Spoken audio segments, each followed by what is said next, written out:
तो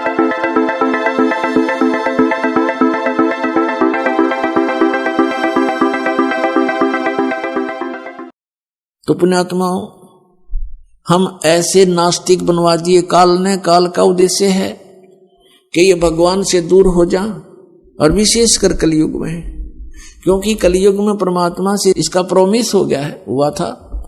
इसने खुद अपने मुख से कहा है कि आप कलयुग में कितने प्राणी ले जाना, 3 युगों में जीव ना ले जाना भगवान।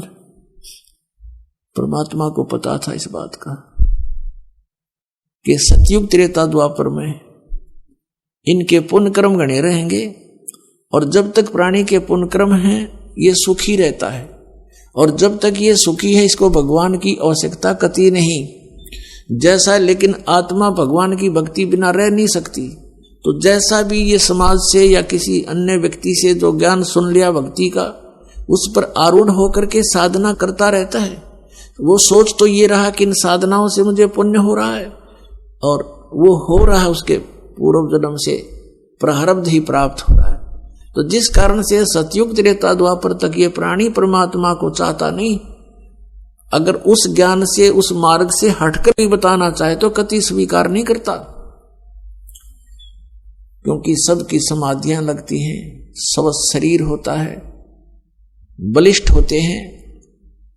तो अब कलयुग में आकर इन सभी गुणों की हानि हो जाती है। ना शरीर बलिष्ठ रहता है, ना पूर्व जन्म के पुण्य रहते हैं, साधनाएं भी करते हैं लेकिन फिर भी दुखी रहते हैं। तो परमात्मा ने यह समय इसलिए सिलेक्ट किया था, काल ने यह सोचा था कि तब तक मैं इनको नास्तिक बना दूंगा, अपने दूत भेजकर इनको भ्रमित कर दूंगा, परमात्मा से कोसों दूर कर दूंगा, परमात्मा का नामो निशान मिटा दूंगा। और इसने जितना संभव हो सका कर दिया। लेकिन समर्थ की अब शक्ति देखना, अब नए सिरे से विधान बन रहा है, नए सिरे से भगवान की जानकारी हो रही है। परमात्मा का हमें नामो निशान पता नहीं था, अब कबीर को भगवान बताते हैं।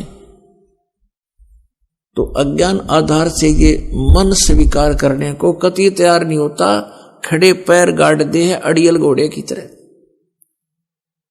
लेकिन सच्चाई में इतनी ताकत होती है कि वो अपना स्थान अवश्य बनाती है।